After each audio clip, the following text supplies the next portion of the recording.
welcome back to my channel. I hope you're all doing well out there. And today we're going to go back to vampire territory, a John Carpenter vampire movie, the only one he ever made. But before we get into this one, do me a favor, like, comment, and subscribe. Subscribe.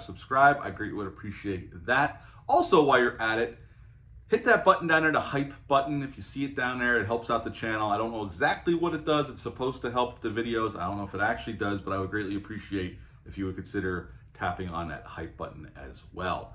Today we're going back to 1998 again as the only vampire movie John Carpenter ever made for John Carpenter's Vampires. John Carpenter's Vampires came out October 30th of 1998. I actually saw it opening night that October 30th, that Friday night. It's rated R, it's an hour and 48 minutes long, had a budget of $20 million, and upon release it made a little over $20 million. John Carpenter came in to direct this film. He also had a hand in the script, although so did many people, but John Carpenter did a rewrite as well. James Woods plays Jack Crow, our main vampire slayer. Daniel Baldwin plays his right-hand man, Montoya.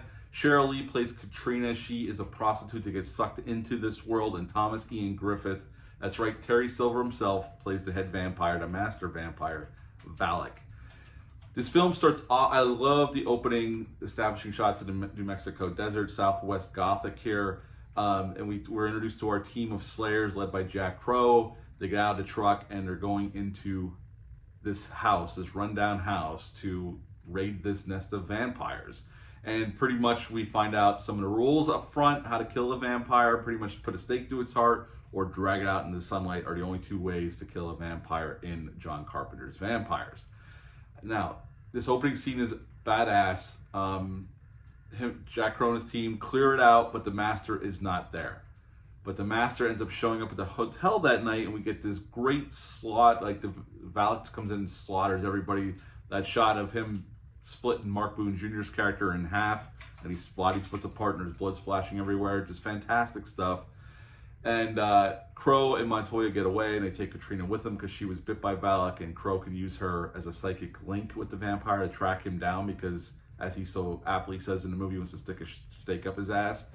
And pretty much we find out that, Crow and Montoya are trying to track down this Black Cross, and they find out that Valak's trying to perform this reverse exorcism so he can walk in the daylight. And Valak was the first vampire, the source of the disease created by the Catholic Church by accident, as Crow points out in a scene. And pretty much at the end of the movie, we had this final battle in this little town that Valak turned everybody into a vampire, and Crow and Montoya and, the new priest that's giving, Tim Guiney's character, the new priest, is with them, and they have to take out all these vampires. And they do take Valak out at the end, but Montoya was turned by Katrina, and they drive off. And that's pretty much the end of Vampires. So what to like about this film? Carpenter's 90s output gets a lot of shit. Although I will say In the Mouth of Madness is a masterpiece. But I really like this movie. I like Carpenter's take here. It was just basically Carpenter's chance to do a full-blown Western, a horror Western, but a Western no doubt. And if you're a fan of Carpenter, you know Carpenter is a huge Western fan. He got into the business to do Westerns. So this was his shot to actually do a full-blown Western, and that it is. We have our anti-hero, Jack Crow, which I love James Woods' performance here. He's just as vicious as the vampires. His dialogue makes me laugh. Yes, he's mean-spirited and he's kind of a dick, but he's a lovable dick. And I think him and Daniel Baldwin play well off each other. I buy their relationship. They've been together for a long time. They're really good friends. They care for each other. But I love James Woods' performance here. I think Cheryl Lee's good here as well. And I think Thomas Ian Griffith makes a great master vampire. Obviously, he's a martial artist in real life. He's very athletic, but he's also tall and imposing, and I think he's really good here. I think Carpenter utilizes him very well. Now, this was based on a novel, which I have read. Now, this is very much different from the novel.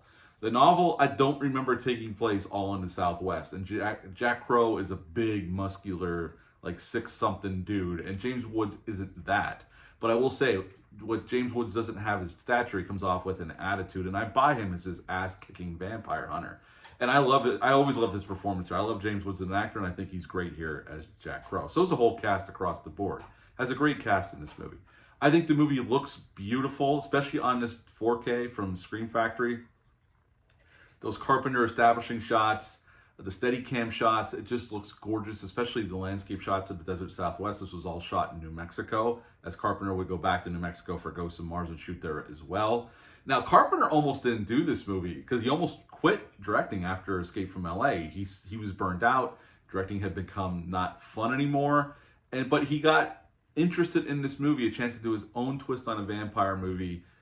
And he actually did say he had fun shooting this. And him and James Woods had a really good relationship. James Woods was known to be difficult for directors that didn't know what they wanted. But John Carpenter and Woods made an agreement that he'll give Woods 2 different takes. One take he wanted Woods to do the scene as it was scripted, and then the next take Carpenter would let him just riff and do whatever. Like that scene when he's explaining the rules to the new father with him, that was all James Woods off-the-cuff dialogue. That's not in the script. And there was a bunch of other stuff that James Woods came up with that Carpenter liked more and used in the movie as well. I love the score here. Definitely a very Western type score, but I think it really works here. And, you know, Carpenter's scored most of his movies throughout his career, and this is another Carpenter score that I dig. Carpenter was interested in making his vampires savages. He didn't want to have the romanticism of it or any of that stuff. He just wanted to be basically bloodthirsty killers, which they most certainly are. I mean, the only one that talks is Valak and Katrina, but she's not full vampire yet. So they definitely sell that as they're just savages looking to turn as many people as they can and their need to feed for blood. Just before production started, this was supposed to have a much larger budget, up to $60 million originally. It was supposed to be a much bigger movie, more action, as the novel has in it as well. But right before production started, they slashed the budget by 2/3, leaving Carpenter with $20 million.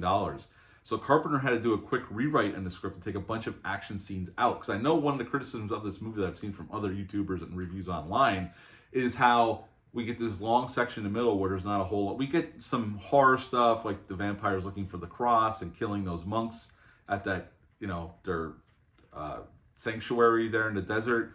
But there is a lull in the middle. I mean, we do get a lot of story, a lot of backstory and whatnot, but a lot of that's due, and the ending is not as big of an ending as the beginning is because the budget got cut on Carpenter right before production, and you had to scramble to pare back what they had in store for the movie. So if you ever wonder why, you know, compared to the first part of the movie opening, none of the action is quite as big or thrilling, that's why Carpenter had to make cuts, and he did it quickly before they started filming. That's why the movie is the way it is. But still, I really like this movie a lot. Frank Darabont is in this film. He makes a cameo as the guy with the Buick at the gas station that Montoya takes the car off of, so him and Crow and Katrina can get away. And that's about it on trivia on this one. I really like this one. I think this is Carpenter's last really, really good movie. Ghost of Mars I can watch and be entertained by it, but it's definitely, it's not as good as this movie. And The Ward is just okay. I like Cigarette Burns was probably his best thing he did in the 2000s before he quit directing. But I've always liked this movie ever since I saw it opening night back in '98. I think it's a really cool horror Western movie with some cool action, some cool gore gags, and a cool lead character that I could get behind. So at the end of the day, I would give John Carpenter's Vampires a 9 out of 10. 9 out of 10 for John Carpenter's Vampires. What are your thoughts on this movie? Leave a comment down below. Let me know. Hit the thumbs up, hit the subscribe button, share this video. I greatly would appreciate that. That's it for this one. Until next time, bye.